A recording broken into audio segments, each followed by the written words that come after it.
መሐሪ አባታችን እግዚአብሔር ሆይ ዛሬ ጠዋት ወደ ቃል ስለሰበሰብከን እናመሰግናለን።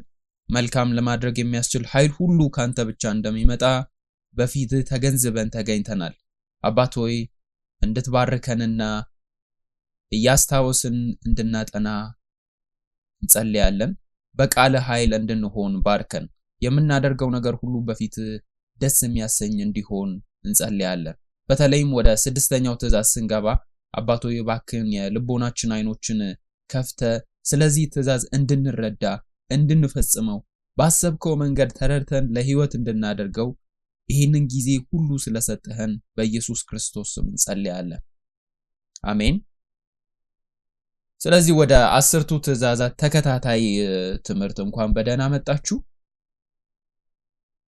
ስድስተኛው ትእዛዝ እያጠናን ነበረ፣ አትግደል የሚለውን። ባለፈው ጊዜ አትግደል የሚለውን ይሄንን ትእዛዝ በእውነት ማክበር እንደምንችል ተወያይተናል። ነገር ግን ለማክበር የህይወትን ትርጉምና ዋጋ ስንረዳ ብቻ እንደሆነም አይተናል። ባለፈው ሳምንት እግዚአብሔር ህይወታችንን ምን ያህል እንደሚያከብረውና ህይወታችን በዓለም ላይ ካሉ ከማንኛውም ነገር በላይ እንዴት ዋጋ እንዳለውም አይተናል። ስድስተኛው ትእዛዝ አትግደል የሚለው ቃል በውስጣችን ክብርንና እውነተኛ ዋጋን የሚያገኘው የህይወትን ክብደት እንዴት እንደሚያስቀምጥ ካየም በኋላ ነው። ስለዚህ ዛሬ እንቀጥላለን። ከዚህ ዋና ህግ አትግደል የተወሰኑ ህጎችን እንመረምራለን። ስድስተኛው ትእዛዝ እነዚህን የተወሰኑ ህጎችን እንጠራቸዋለን። እነዚህ የተወሰኑ ህጎች እግዚአብሔር ለሰዎች ያለውን ጥንቃቄ በእርግጥ ይመሰክራሉ። ምክንያቱም ይህ ህግ እግዚአብሔር እያንዳንዱን ሁኔታና እያንዳንዱን ምን ያህል እንደሚያስብ ይነግረናል። ስለዚህ ህጉን መጠበቅ እንደምንችል ያረጋግጥልናል። ይሄንንም እናያለን። የተወሰኑ ህጎች ያልኳቸው ምንድናቸው? ከሌሎች ትእዛዛት ይልቅ ከስድስተኛው ትእዛዝ የተገኙ ብዙ የተለያዩ ህጎች መኖራቸው በጣም የሚገርም ነው። በአጠቃላይ 96 ጥቅሶች ለስድስተኛው ትእዛዝ ለተወሰኑ ህጎች የተሰጡ ናቸው። ከሌሎች ህጎች በተለየ ይህ ትእዛዝ በቀጥታ ከህይወት ጋር የተያያዘ ነው።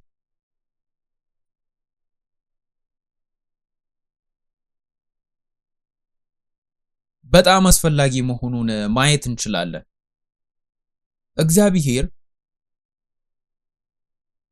ይህ የግድያ ስር እንኳን እንዳይበቅል ለመከላከል ብዙ የምህረት ህጎችን እንዴት እንዳቋቋመ እናያለን። ስለዚህ ወደ ተለያዩ ህጎች እንመለስና እስኪ እንመርምር።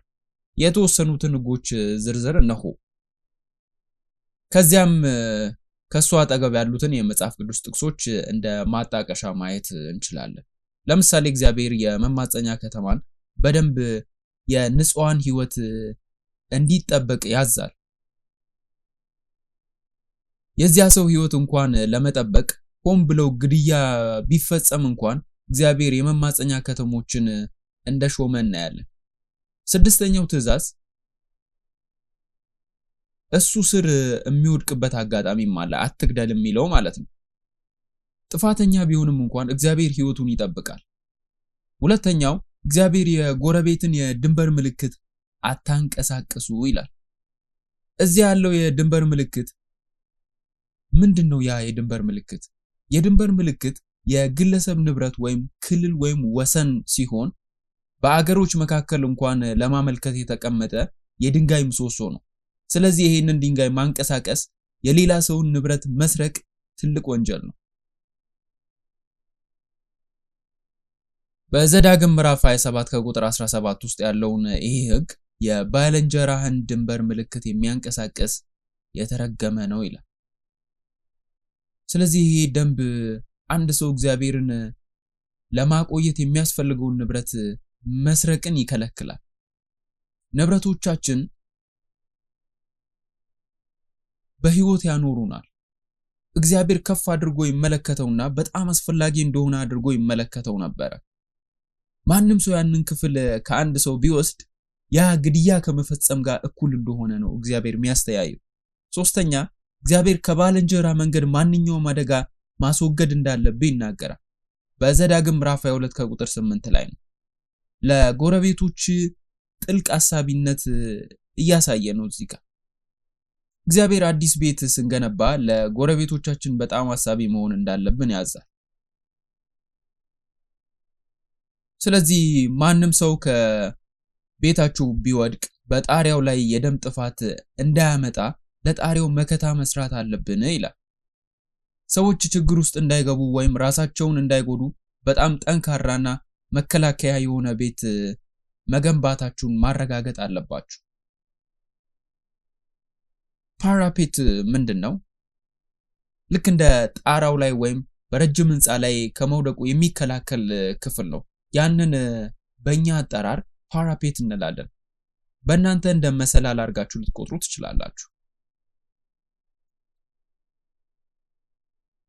ማንም ሰው ከቤቱ ቢወድቅ የደም ጥፋት እንዳያመጣብን ይህንን ማድረግ እንዳለብን ያስጠነቅቃል። ስለዚህ ሰዎች የጎረቤታቸውን ህይወት በጥንቃቄ እንዲያከብሩና እንዲጠብቁ የሚያበረታታውን የፍቅር ህግ ማየት እንችላለን።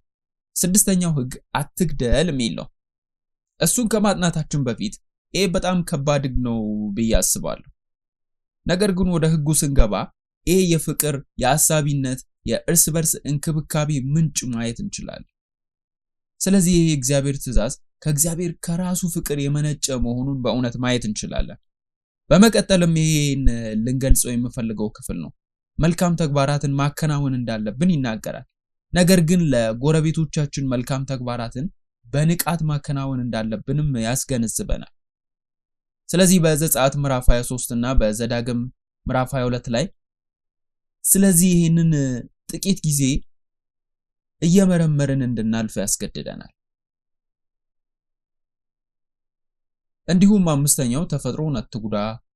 ተፈጥሮ መጉዳት በስድስተኛው ትእዛዝ ስርም የሚወድቅ ነው፣ አትግደል በሚለው። እስቲ ሄደን ወደ አራተኛው ክፍል በጥልቀት እንመልከት። ለጎረቤቶች መልካም ስራን በንቃት እናድርግ። በዘዳግም ምዕራፍ 22 ከቁጥር 1 እስከ 2 እንዲህ ይላል፣ የወንድምህ በሬ ወይም በግ ጠፍቶ ብታይ ቸል አትበል፣ ወደ ወንድምህ መልሰው ይላል። ስለዚህ አንድ ሰው የሆነ ነገር ጠፍቶበት ካያችሁ ወደ ባለቤቱ መመለስ አለባችሁ ማለት ነው። ቁጥር 2 እንደዚህ ይላል፣ ወንድምህም በአቅራቢያ ባይሆን ወይም ባታውቀው ይዘህ ወደ ቤት አትግባ፣ ወንድምህ እስኪሻው ድረስ በአንተ ዘንድ ይቀመጣል፣ ለሱም ትመልሰዋለህ ይላል። እግዚአብሔር ሕዝቡን የጎረቤትን በሬ፣ በግ ወይም ማንኛውም ንብረት ለባለቤቱ እንድትመልሱ ያዛል። እንደጠፋ ካያችሁ እንዳላያችሁ አድርጋችሁ ማስመሰል የለባችሁ። ይሄ የጎረቤታችን የጠፋ ንብረት እስኪገኝ ድረስ በንቃት በመፈላለግ ማገዝ እንዳለብን የኔ ብቻ ሳይሆን የሌላም ሰው ንብረት ቢሆን እንኳን እንዲገኝለት መመኘት መልካም ነው። ስለዚህ ጉዳይ እናስብ። እግዚአብሔር ማለት አካላዊ ንብረቶቻችን ብቻ የሚያጠቃልል አይደለም። የጠፋ ልብ ሊሆን ይችላል፣ የጠፋ የራስ ማንነት ሊሆን ይችላል፣ የጠፋ እምነትም ሊሆን ይችላል።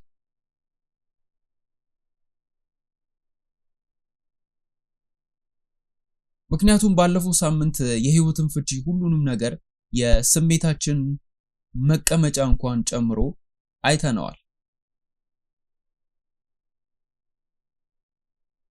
ስሜታችን መቀመጫው ነፍሳችን እንደሆነ አይተናል። እግዚአብሔር በእነዚህ ትእዛዞችና በተወሰኑ ህጎች ውስጥ በጣም ለተለያዩ ጉዳዮች በዝርዝር መመሪያዎችን ይሰጣል። ባለቤቱ የማይታወቅ እንኳን ቢሆን እያለ አንዳንድ ጊዜ ሰዎች እንደው እኔ አላውቅም፣ የማን እንደሆነ አላውቅም ይላሉ። ስለዚህ ጠባቂው ከሌለ፣ ባለቤቱ ከሌለ ራሳቸው ይፈልጉ፣ ጠባቂው ይፈልግ። ሁሉ ጊዜም እንደዛ እንላለን። ነገር ግን በአስርቱ ትእዛዛት ህግ ውስጥ ባለቤቱን ባታውቁም እንኳን ለባለቤቱ እስክትመልሱ ድረስ መልሶ መስጠት ወይም መያዝ አለባችሁ ይላል። ስለዚህ ይህንን በተወሰነ መልኩ እንመልከት ምን ማለት እንደሆነ። ይህንን ስንመለከት በጣም ደንግጬ ነበረ፣ ተደንቄም ነበረ። እግዚአብሔር በዚህ ውስጥ ምን ያህል ጥልቅ እንደሆነ ለጎረቤቶቻችን መልካም ስራዎችን በንቃት መፈጸም እንዳለብን እያስገነዘበን። በመጀመሪያ ፈላጊው የጠፋውን ወይም የጠፋውን እንስሳ ወይም የጠፋውን ንብረት ወደ ቤቱ ማምጣት አለበት። ያንን አይተናል። ፈላጊው ባለቤቱ እስኪፈልገው ድረስ ደህንነቱን መጠበቅ እንዳለብን ይናገራል። ይህን ቀደም ሲል በዘዳግም ምዕራፍ 22 ከቁጥር 2 ላይ አንብበነዋል። ይሄ ብቻ ሳይሆን ወደ ፈላጊው ወደ ባለቤቱ መመለስ እንዳለበትም ጭምር ይናገራል። ይህም አስፈላጊ ክፍል ነው። ይህ ሕግ ከጎረቤት ጋር ለተጣላ ነው ሁሉ ይሰራል። በሬ ሊኖራቸው ይችላል፣ በግ ሊኖራቸው ይችላል፣ አህያ ሊኖራቸው ይችላል፣ ወይም ደግሞ ልብስንም ጨምሮ ሌሎችንም ንብረቶችም ሊያካትት ይችላል። የምታውቋቸውን ጎረቤቶች ብቻ ሳይሆን ለእንግዶችም፣ ለሩቅ ጎረቤቶችም፣ ለጠላቶችም ቢሆን የጠላትነት ግንኙነት ላላችሁም ሰዎች ጭምር አይደል? የሪቫን ፓርክን ይሄን በሰባተኛው መጽሐፉት ስለ 10ቱ ትእዛዝ ገልጿል። እነዚህ መመሪያዎች የፈላጊውን አስተያየት ወይም ሁኔታ ግምት ውስጥ አያስገቡም ይላል። የጎረቤቴን ንብረት ወይም ሌላን ነገር ባገኝ ሕጉ በየትኛውም ቦታ እንደሚሆን ግድ የለውም። እግዚአብሔር የሚያተኩረው የጠፋው ሰው ላይ ብቻ ነው። ወላጅ አልባ ሊሆን ይችላል፣ መበለቲቱም ልትሆን ትችላለች። አምላካችን ሙሉ በሙሉ በዚያ ሰው ላይ ያተኩራል። ንብረታቸውን ያጡ ጎረቤቶች ሁኔታቸውን በዝርዝር ያብራራል። ይህ ሕግ ራሳችንን በጎረቤት ቦታ ሳናስቀምጥ በትክክል መረዳት ወይም ተግባራዊ ማድረግ አይቻልም። በእርግጥ ጎረቤትን እንደ ራስ መውደድ የሚለው ትእዛዝ ፍሬ ነገሩ ወይም የሚገለጸው በሌላ ሕግ ነው። ስድስተኛው ሕግ እንደምታውቁት ይህ ሕግ በአንድ ሰውና በባልንጀራው መካከል ያለውን የባለቤትነት ወሰን ከሚለዩ ሌሎች ሕጎች ፈጽሞ የተለየ ነው። ለምሳሌ የተቀሩት 10ቱ ትእዛዛት አትመኝ፣ አትስረቅ ይላሉ። እነዚህ ሕጎች የተወሰኑ ሕጎች ከነዚህ ጋር የተለዩ ናቸው። ይህ ሕግ በምህረትና በበጎነት ተወዳዳሪ የሌለው ስለሆነ ነው። ስለዚህ ጎረቤቶቻችንን ከፊታችን እናስቀድማለን። እግዚአብሔር ሕዝቡን ጎረቤትንና ንብረቱን እንደራሳችን እንድንጠብቅና ለሱ ኃላፊነትን እንድንጋራ ያዛል። በዚህ መልእክት ውስጥ ስንሳተፍ አባታችን እግዚአብሔር እምነታችንን ወደ ራሱ መለኮታዊ ተፈጥሮ ደረጃ እያሳደገ መሆኑን ማየት እንችላለን። እናም ታውቃላችሁ እነዚህ ቃላት በጣም ከባድ ናቸው፣ ነገር ግን ለመናገርና ለማድረግ ቀላል ነው። ነገር ግን በእውነት ጸልያለሁ። እናም በዚህ ጊዜ ከኔ ጋር እንደምትጸልዩም ተስፋ አደርጋለሁ። እነዚህ መልካም ኃይሎች ከኛ የመጡ አይደሉም። እነዚህ ቃላት በልባችን እንድንረዳ ከአብ ጋር በእውነት መጣበቅ አለብን። እነዚህ ቃላት በልባችን ውስጥ ሕያውና ንቁ ይሆናሉ እና መልካም ስራዎችን ሁሉ ለማድረግ የቀረውን መልእክት በጸሎት እንከተል። ለጎረቤቶች መልካም ስራዎችን በንቃት ማከናወን አለብን። ስለዚህ ክፍል የሚመለከተው ይህ ሙሉ ሕግ በዚህ ውስጥ ሊጠቃለል ይችላል። ችላ እንድትሏቸውም አይፈቅድላችሁም። ይሄ በጣም አስፈላጊ ስለነበር እግዚአብሔር ይህንን በዘዳግም ምዕራፍ 22 ከቁጥር 1 እና ቁጥር 3 ቁጥር 4 ላይ ደግሞታል። ቀለል ያለ ማስጠንቀቂያ አይደለም፣ ነገር ግን በጣም ከባድ ትእዛዝ ነው። እግዚአብሔር ሕዝቡ ለጠላቶቻቸውና ለሚጠሏቸው ወይም በጠላትነት ለሚያዩቸው ሰዎች እንኳን ፍጹም ፍቅርን እንዲለማመዱ ይጠይቃል። እግዚአብሔር እንዲህ ነው የሚያዘው። ችላ እንድትሏቸው አይፈቅድላችሁም። ከዓለማዊ ሕጎች አንጻር አንድ ሰው ሌላን ሰው እስካልጎዳ ድረስ ጥፋተኛ አይባልም። ዓለማዊ ሕጎች የሚሉት ይሄንኑ ነው። ለዚህ ነው ዛሬ ሰዎች አንድ ሰው ገንዘብ ወይም ንብረት ሲያጣ ወይም ችግር ውስጥ ሲገባ እንዳላዩ ማስመሰል የተለመደ የሆነው። በኮሪያ ማህበረሰብ ውስጥ እንዲሁ እንደምናየው እኛ ዝም ብለን መራመድ እንችላለን። ሆኖም የእግዚአብሔር ሕጎች ፍሬ ነገር ለጎረቤቶቻችን ፍቅር ማሳየት ነው። እናም ያን ፍቅር ወይም መልካምነት በንቃት አለመተግበር ኃጢአት እንደሆነ ይቆጠራል። በማቴዎስ ምዕራፍ 25 ከቁጥር 31 እስከ 46 ላይ ኢየሱስ ምሳሌ የነገረውን አስታውሱ። የአሕዛብ ፍርድን በግራ በኩል ያሉ ሰዎች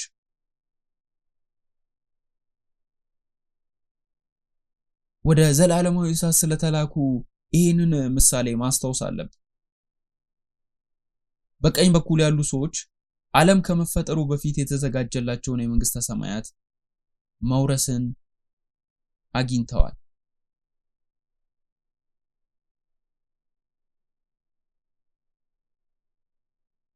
ነገር ግን ታውቃላችሁ እነዚህ በግራ በኩል ያሉት ቡድኖች ወደ ዘላለማዊ እሳት የተላኩ ለትንንሾቹ ለዝቅተኞቹ ሰዎች በትክክል ማድረግ የነበረባቸው መልካም ነገር ስላላደረጉ ነው። ማቴዎስ ወንጌል ምዕራፍ 25 ከቁጥር 31 እስከ 46 ዛሬ በህብረተሰባችን ውስጥ በየቦታው መከራ የሚደርስባቸው ሰዎች ላይ ዓለማችን በህገ ወጥነት የተሞላች ናት። ፍቅርንም ተቀዛቅዞ አይተናል። ማቴዎስ ወንጌል ምዕራፍ 24 ከቁጥር 12 እንደሚለው ማለት ነው። ይሄ ማለት ታውቃላችሁ የቀረውን ህይወታችን በበጎ አድራጎት ስራ ስለማሳለፍ አይደለም ማወራው። ቤተክርስቲያናችን አገልግሎታችን በጣም ልዩና የተለየ መሆን አለበት። ሰዎችን በመንፈሳዊ ምግብ ለመመገብ በህያው አባት እግዚአብሔር ለማቀጣጠል መነሳት እንዳለብን ግን የሚያሳየን። ምክንያቱም አሁን የረሃብ መንፈሳዊ ጊዜ ነው። ብዙ ሰዎች እውነተኛውን ቃል የእግዚአብሔርን ጥልቅ ቃል ህያው ቃል ንቁ የሆነውን የእግዚአብሔርን ቃል ይጠማሉና ይራባሉ። ብዙ አሕዛብ ሰዎችን እና ቋንቋዎችን ለመመገብ መንቃትና የኛን ግዴታና ጥሪ እንደሆነ እኔ አምናለሁ። የጎረቤቶቻችን ችግር ወይም ኪሳራ ችላ ካለን ለነሱ ያለን ፍቅር ካላሟላን እግዚአብሔር በጽድቅ እንደሚፈርድበት ይናገራል። ምክንያቱም የግድያ ተግባር ስለሆነ። በመዝሙር 146 ከቁጥር 7 ላይ ይሄንን አብረን እናንብብ። ይሄ ስለ አምላካችን ተፈጥሮ ይናገራል እና የአባታችን የእግዚአብሔር አገልግሎት እንደሚመሰክር አስባለሁ። ዛሬ ድረስ ያለምንም እረፍት እየሰራ ነው። ስለዚህ የኛ አገልግሎት ነው። መዝሙር 146 ከቁጥር 7 አብረን እናንብብ። ለተበደሉት የሚፈርድ ለተራቡ ምግብን የሚሰጥ እግዚአብሔር የታሰሩትን ይፈታል ይላል።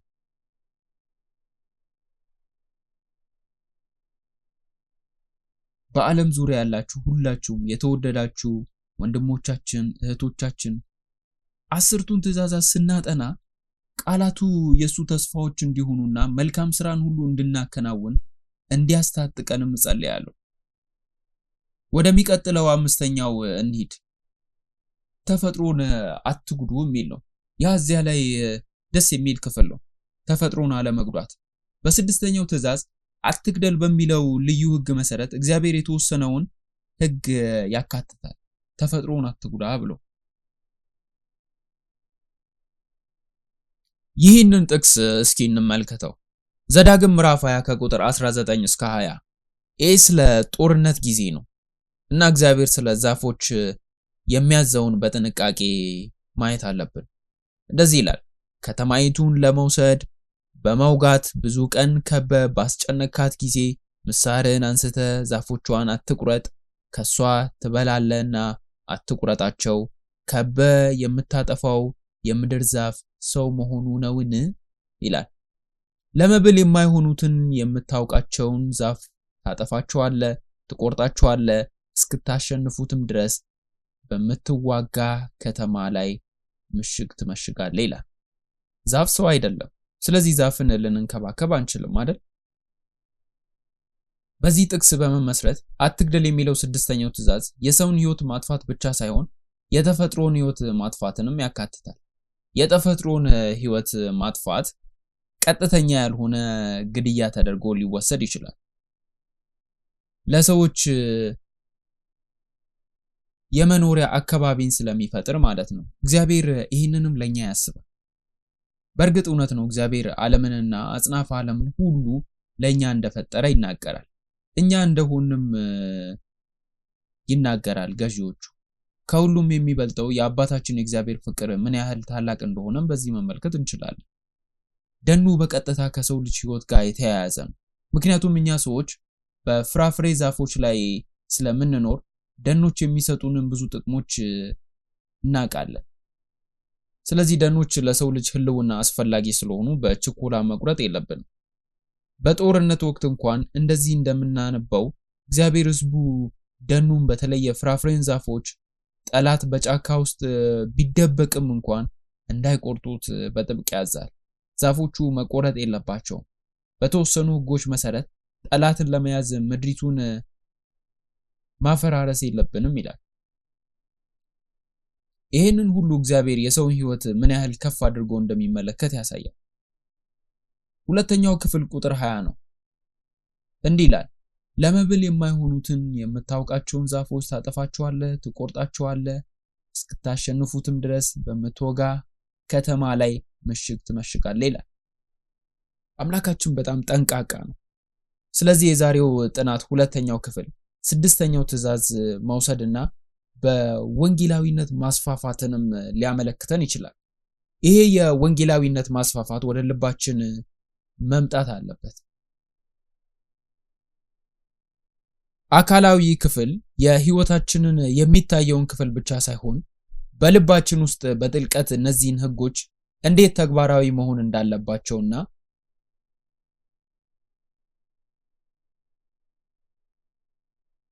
በኢየሱስ ትምህርት መሰረት የግድያን አይነቶች ማለትም ማስፋፋት ህጎችን እንደ ማስፋፋት ይቆጠራል። ማቴዎስ ወንጌል ምዕራፍ 5 ከቁጥር 21 እስከ 22 የሚለውን እናንብብ። ኢየሱስ እንዲህ ሲል ያስረዳል። ለቀደሙት አትግደል እንደተባለ ሰምታችኋል፣ የገደለም ሁሉ ፍርድ ይገባዋል ይላል። እኔ ግን እላችኋለሁ በወንድሙ ላይ የሚቆጣ ሁሉ ፍርድ ይገባዋል። ወንድሙን ጨርቃም የሚለው ሁሉ የሸንጎ ፍርድ ይገባዋል። ደንቆሮ የሚለው ሁሉ የገሃነመ እሳት ፍርድ ይገባዋል ይላል። ይሄ ክፍል የአስርቱን ትእዛዝ ጥንታዊ ባህል ወይም በወቅቱ ለሰዎች የሚታወቀውን ስድስተኛው ትእዛዝ ይናገራል። ይሄ ክፍል ኢየሱስ ያስረዳው ወደ ልብ ዓለም የሚዘልቀውን የወንጌልን ስፋት ነው።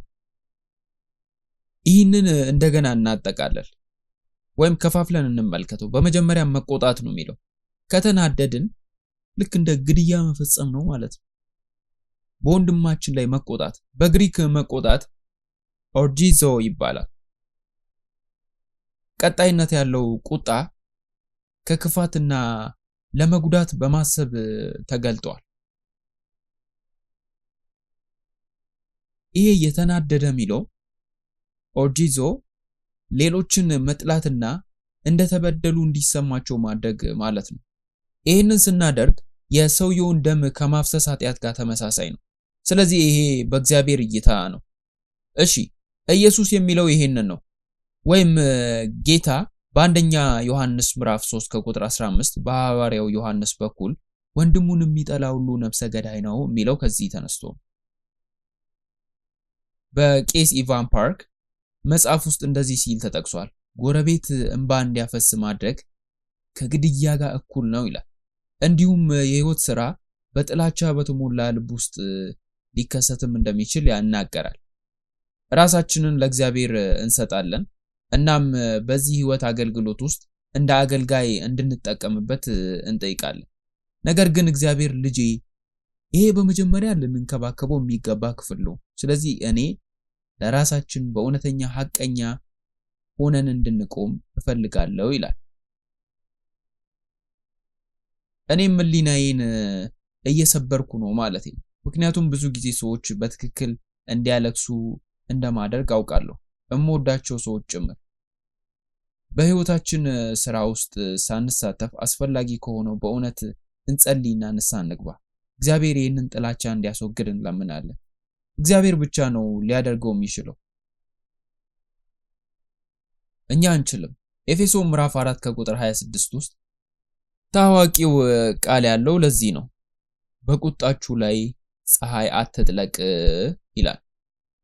በማቴዎስ ውስጥ ከኢየሱስ ትምህርት ውስጥ አሁን ያነበብነውን ብትዘረዝሩ የአንድን ሰው ባህሪ ስም ማጥፋት ከግድያ ጋርም ተመሳሳይ ነው። የአንድን ሰው ባህሪ እንዴት እናጠፋለን? ዘዴው በጣም አስፈላጊ ነው። ምክንያቱም ይህንን በየቀኑ እንደምናደርገው ተረድቻለሁ። ለከንቱ ነገር ጥሩ ነን የሚለው አገላለጽ ራካ ነው። እንደ ሞኝ ወይም ደግሞ እንደዚያ እንደማለት ነው። ይህንን ጥቅስ በሮሜ ምዕራፍ 3 ከቁጥር 13 እስከ 15 ውስጥ ማንበብ እንዳለብን አስቤ ነበር። ይህን የሚገልጹ ሰዎች ስም በመጥራት ወይም ደደብነ እያሉ የአንድን ሰው ባህሪ ስም የሚያጠፉ ናቸው። መጽሐፍ ቅዱስ በሮሜ ምዕራፍ 3 ከቁጥር 13 እስከ 15 ጉሮሯቸው እንደተከፈተ መቃብር ነው። በምላሳቸው ሸንግለዋል። የእባብ መርዝ ከከንፈራቸው በታች አለ ይላል። ቁጥር 14 አፋቸውም እርግማንን መራርነትን ሞልቶበታልና ይላል። እዚህ ላይ የሚከሰቱትን የሰዎችን ክፍሎች ታያላችሁ። ይሄ ግድያ እንዴት እንደሚደረግ የአንድ ሰው ባህሪ እንዴት እንደሚጎዳ በምላሳችንና በከንፈሮቻችንና በአፋችን ብቻ። ይህን ስናደርግ እግዚአብሔር ይህን እንደሚያጠቃልልና እግሮቻቸው ደም ለማፍሰስ ፈጣኖች እንደሆኑ እንደገለጸው ያስጠነቅቃል። ይሄ ቃል በጥንት ዘመን ሞኝ ወይም ሞኞች የሚለውን ቃል ብዙውን ጊዜ አንድን ሰው ለማዋረድ የሚጠቀሙት ነበር። ኢየሱስ ይህንን አጠቃቀም እንደ ግድያ አድርጎ ይገልጸዋል። ይህንን ማስታወስ አለብን። ቄስ ፓርክ በመጽሐፍ ውስጥ እንዲህ ሲሉ ጽፈዋል። አንድ ሰው መሳደብ በቃላት የመግደል ተግባር ነው ይላል። ለዚህ ነው ምላስ እንደ ሲኦል የሆነችው። የምንናገረው ወይም እንዴት እንደምንናገር አንዳንድ ጊዜ መቆጣጠርም አንችልም። ስለዚህ እነዚህን ሁሉ እግዚአብሔር ሊመረምረን ይገባል ማለት ነው። መንፈሳዊ ሐኪሞች መሆን ያስፈልገናል። እኛን ለመፈወስና ሙሉ ለማድረግ ወደ ኢየሱስ ብቻ መዞር እንችላለን። እግዚአብሔር እንዳመለከተው ተጨማሪ ጥቅሶችን እንመልከት። ምሳሌ ምዕራፍ 18 ከቁጥር 21 ሞትና ሕይወት በምላስ ኃይል ናቸው፣ የሚወዷትን ፍሬዋን ይበላሉ ይላል። ምላሳችን ምን ያህል ኃያል እንደሆነ ተመልከቱ። ሕይወትን የሚወዱ እንዲሁም ሕይወትንና ሞትን በምላስ ላይ የተመሰረቱ እንደሆኑም ይገልጻል። ኢየሱስ እንዲህ ይላል፣ ሰዎች የሚናገሩትን ግዴለሽ ቃል ሁሉ በፍርድ ቀን ይመልሱለታል ይላል። ሕይወት የሚፈልግና መልካምን ማየት የሚወድ ሁሉ ምላሱን ከክፉ መጠበቅ እንዳለበትም ይናገራል። እዚህ ላይ የጥበበኞች ምላስ ፈውስ እንደሆነ፣ ደስታን እንደሚያመጣ፣ ክፉ ምላስ ግን ገዳይና ሰይፍና መርዝ እንደሆነ ወንድሞችና እህቶች አባታችን እግዚአብሔር ይህንን ለኛ እየጠቆመን ያለው እሱ ፈጣሪያችን ስለሆነ አንደበታችንንም ስለፈጠረ ነው። እንደ ፈጣሪም እኔ የፈጠርኳቸው በዚህ መንገድ ነው፣ ወደ እኔ ኑ ይለናል። ይህንን ስትቀበሉና በእነዚህ አይነት ቀጥተኛ ያልሆኑ ግድያዎች ውስጥ እየተሳተፋችሁ መሆኑን ስትገነዘቡ አባት ወደ እሱ እንድንዞር እየጋበዘ ነው። እሱም ይፈውሰናል። አንድ ተጨማሪ ጥቅስ እናንብብ። ክፉ ሰው በከንፈሩ ኃጢአት ተጠምደዋል ይላል። ከንፈሮቻችን ወጥመድ ይጥሉብናል፣ ግን ጻድቃን ከችግሩ ያመልጣሉ ይላል። ጻድቁ ማን ነው? በኢየሱስ ክርስቶስ ደም የሚያምን ግንኙነቶችን ከእግዚአብሔር ጋር ያስተካከለ ህብረት ያለው የሚያምን ነው። በኢየሱስ ስራ ብቻ። የጻድቃን ፍቺ ይሄ ነው። አስቀድመን የተቀበልነው ኃይልና በረከት ተጠቅመን የጥንት ነቢይ እግዚአብሔር እንደጠየቀው እንጠይቅ።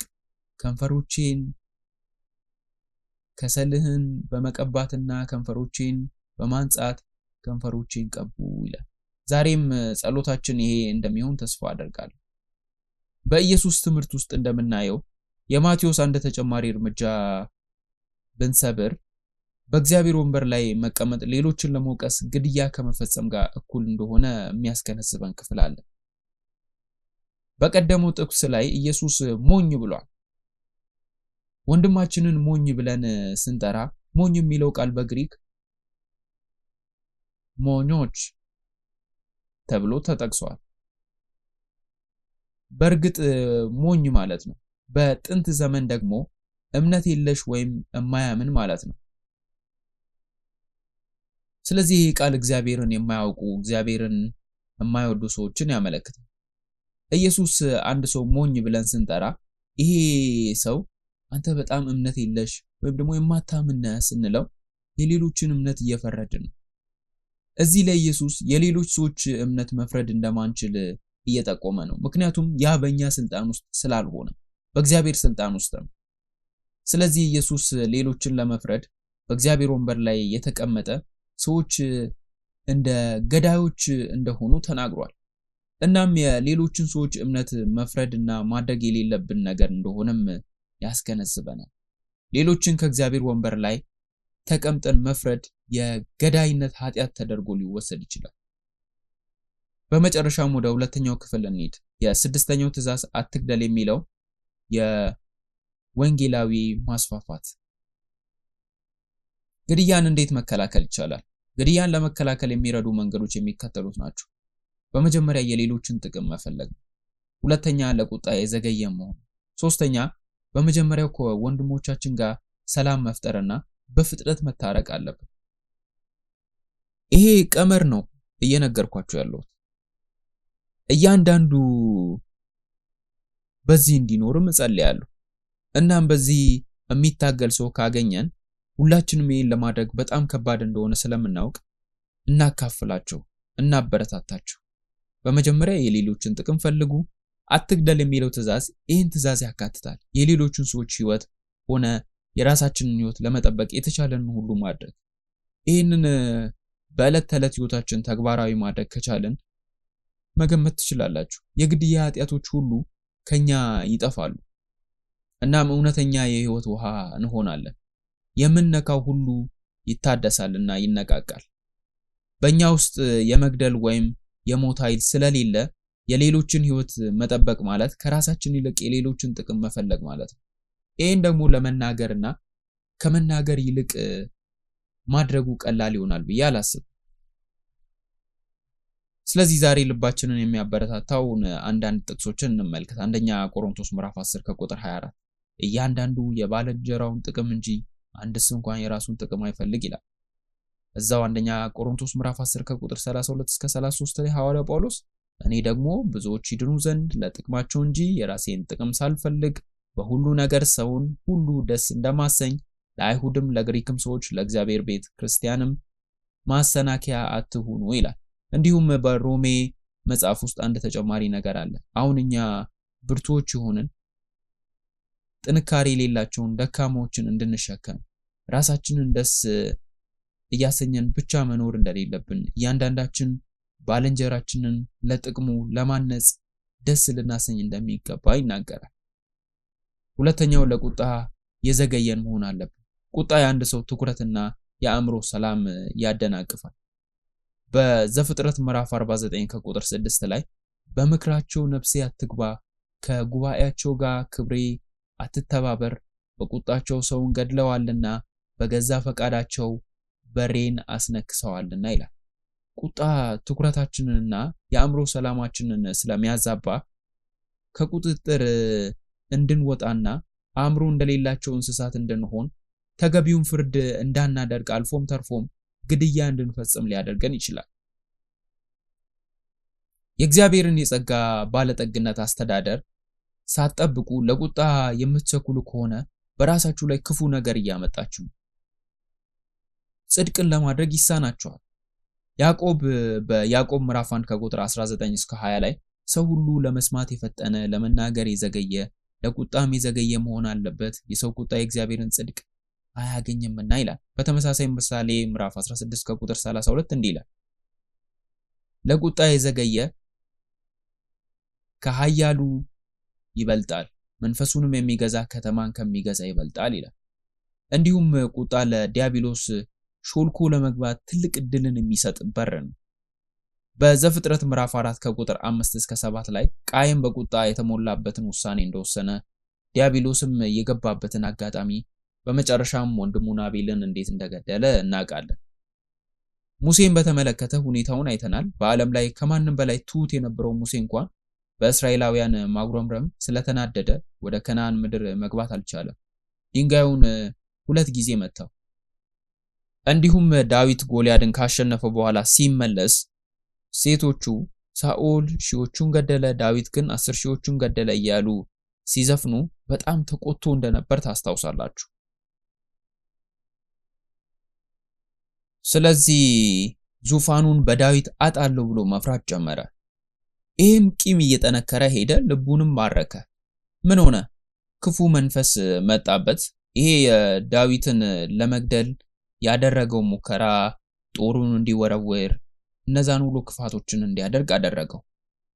ስለዚህ ማስታወስ አለብን፣ ያንን ማንኛውንም ቂም ልባችን ስለሚሰብር ክፉ መንፈስ በዚያ ሰው ላይ ስለሚመጣ ከዚያ መላቀቅ አለብን።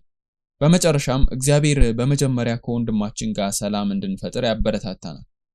በማቴዎስ ወንጌል ምዕራፍ 5 ከቁጥር 23 እስከ 24 ላይ ኢየሱስ እንዲህ ብሏል። መባህን በመሰዊያ ላይ ብታቀርብና ወንድምህ በአንተ ላይ አንዳች ነገር እንዳለው ብታስብ መባህን በዚያ በመሰዊያ ፊት ትተህ ሂድና አስቀድመህ ከወንድምህ ጋር ታረቅ፣ ከዚያም መጥተህ መባህን አቅርብ ይላል። ይህ ጥቅስ ወላጆችን በእርግጥ ያስታውሰናል። ልጆቻቸው እርስ በርሳቸው ያለማቋረጥ ሲጣሉ በዚህ ውድና የቅንጦት ስጦታ ወላጆችን የሚያስደስቱ የትኞቹ ናቸው? ይሄ የአባቶችን ልብ የሚወክል ይመስለኛል። ቄስ ኢቫን ፓርክ በመጽሐፍ ውስጥ ኢየሱስ በአስቆሮቱ ይሁዳ ላይ እንደተቆጣ አንድ ጊዜ ሳይሆን ብዙ ጊዜ ንስሐ እንዲገባ አጥብቆ አሳስቦታል። የኢየሱስ ፍቅር በእርግጥ ከባህር የበለጠ ጥልቅ ነው፣ ከሰማይም የበለጠ ሰፊ ነው። ለሰው ልጅ ከአእምሮ በላይ በእውነት የማይታወቅ ያክል ነው። ኢየሱስ በእርግጥ የሰቀሉትን ይቅር እንዲላቸው ያለማቋረጥ ጸለየ። እኛም የሰላም ቃል አባላት በሕይወታችን ውስጥ እንዲህ አይነቱን የፍቅር ሕይወት ማሳየት አለብን። ታላቅ በረከትን፣ ትዕግስትን፣ ረጅም ትዕግስትን ተቀብለናል ብዬ አምናለሁ። እናም መጠበቅን፣ ይቅርታንና የማያቋርጥ ማበረታቻን እየሰጠን መሄድ አለብን። ስለዚህ ስንቆጣ ወይም በአንድ ሰው ቅር ስንሰኝ፣ ስህተት ስንሰራ ፈጽሞ ያልተቆጣንና ሁልጊዜም በትዕግስት የሚጠብቀንን ፍቅር እናስታውስ።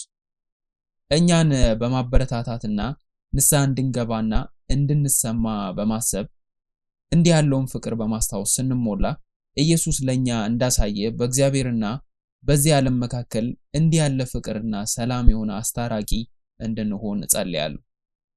ይህን እንድናደርግ በሁለተኛ ቆሮንቶስ ምዕራፍ 5 ከቁጥር 18 ላይ እንደተገለጸው የማስታረቅ አገልግሎት ተብሎ የሚጠራውን አገልግሎት እንደተሰጠን ታውቃላችሁ። ቃሉንም አደራ ሰጥቶናል። የመዋጀት ታሪክ ቃል ብቻ ሳይሆን የማስታረቅ ቃል። ይህም የቤዛነት ታሪክ ቃል ትክክለኛ ፍቺ ይመስለኛል። በእርግጥ በሰው ጥረት ብቻ ግድያን መከላከል አይቻልም። የእግዚአብሔርን ጸጋ እርዳታ በፍጹም እንፈልጋለን። ጥልቀት የሌለው ሰው የጸሎት ኃይላችንን አንድ ላይ በማድረግና ጸጋን ስለሚያስፈልገን ወደ እግዚአብሔር አብ እየቀረብን እንዲረዳን መጮህ እንደሚያስፈልገን አስባለሁ። የመጨረሻው ጥቅሳችንና የመጨረሻው ንባባችን እነዚህን ሁሉ ከእግዚአብሔር የተገኙ በክርስቶስ ከራሱ ጋር ካስታረቀን የማስታረቅም አገልግሎት ከሰጠን ነው። ይሄውም እግዚአብሔር በክርስቶስ ዓለምን ከራሱ ጋር ሲያስታርቅ ነበረ፣ በደላችንም አይቆጥርብንም ነበረ። ስለዚህ የማስታረቅን ቃል በእኛ አኖረ፣ ለኛ አደራ ሰጥቶናል። የዓለምን በደል በሱ ላይ አልቆጠረም። የሌሎችንም በደል፣ ድክመት፣ ብስጭት፣ ጉድለት፣ ውድቀት ወይም ስህተትን በእነሱ ላይ አንቁጠር። የተቀበልነውን ፍቅር እናስታውስና የማስታረቅ አገልግሎት የእውነተኛውን የቤዛነት ታሪክ አገልግሎት እንዳለን እናስታውስ። አሜን። እንጸልይ። ድንቁ አባታችን እግዚአብሔር ሆይ ስለ ስድስተኛው ትእዛዝ ስላስተማርከን እናመሰግናለን። አሁን በመስማት የቆየን በልባችን ውስጥ ማስተዋል የጎደለን እንደሆነ እናውቃለንና የምናየው አንድ ነገር ይህንን ሕግ በድንጋይ ጽላቶች ላይ ስትቀርጽ ፍቅር ምን ያህል ጥልቅና ታላቅ እንደሆነ ለሙሴ ስትሰጠውና እያንዳንዱን ሕይወት እንዴት እንደምትወደውና እንደምታለማምደው እነዚህ ኃያላን የሆኑ ሕጎችን በእኛ ደካሞች ላይ ጻድቃን አድርገ በቀባህን ላይ ጥፋተኛ ሆነን የመጣነውን ይቅር ብለ በተቀበልከን ላይ እንድታተመው ጸልያለሁ። አባቶይ ተመሳሳይ ፍቅር እንደተቀበልንና ለዚህ ነው ይህን ዓለም በቃል እንድንኖር የምንፈልገውና በዚህም እንድትረዳን በተመሳሳይ ጊዜ ኢየሱስ በልባችን ውስጥ ያለውን ከአፋችን እንደሚወጣ እንደነገረን የሚያረክሰን የምንበላው ነገር ወይም ከውጭ ወደ ውስጥ የሚገባው ነገር ሳይሆን ከልባችን የሚወጣው እንደሆነ እንዳስገነዘበን እኛም ይህንን ጥፋት እንዳጠፋን እንናዘዝልሃለን። አባቶ የምንናገራቸውን ቃላት በልባችን ውስጥ ያለውን በትክክል እንደሚያንጸባርቁ እንናዘዛለን። ጎረቤቶቻችንን መውደድና በመንከባከብ ረገድ በጣም ስለጎደልን አንዳንድ ጊዜ ለሌሎች ሰዎች እምነት ላይ ወንበር ላይ ተቀምጠን ሌሎችን በድብቅ በመኮነን የሌሎችን ሰዎች እምነት መፍረድ የሚያሳዝን ህይወትንም ስለኖርን ሌሎችን ሰዎች እማናውቅበት ሁኔታ ውስጥ ሆነን እንኳን እንደምናውቅ ያወራንበትን አባቶይ እነዚህን ሁሉ ተግባራት የማስታረቅ አገልግሎት አገልጋይ ለመሆን ብቁ አይደሉምና ብቁ እኛንም አያደርጉንምና ስለዚህ አንተ እንድትረዳን እንናዘዘልሃለን። በዚህ ጊዜ በፊት ንስሐ እንገባለን። ዛሬ ወደዚህ ቃል ስንመጣ በጉልበታችን ተንበርክከን ለእርዳታ እንጮሃለን። ለመፈወስ፣ ለመስተካከል፣ ምላሳችንን እንደ አዲስ ለመፍጠር ምላሳችን ስምንና የቤዛነታችንን ጌታ ውበት ለማመስገን ብቻ ጥቅም ላይ እንዲውል እባክህን የሰላም መልእክተኞች ሁሉ ኃይል ስጣቸው። አባቶይ ልባችንና ከንፈሮቻችንን ቀይር። ስለዚህ አትግደል የሚለውን 6ኛው ትእዛዝ በእውነት እንጠብቃለን። ለቀረው ዓለም ህይወት የሚሰጥ ኃይለኛው ማዕበልም ሆነን እንገለጣለን። ይህንን ሁሉ በመድኃኒታችን በፈጣሪያችን በኢየሱስ ክርስቶስ ስም በምስጋና ጸልያለሁ። አሜን።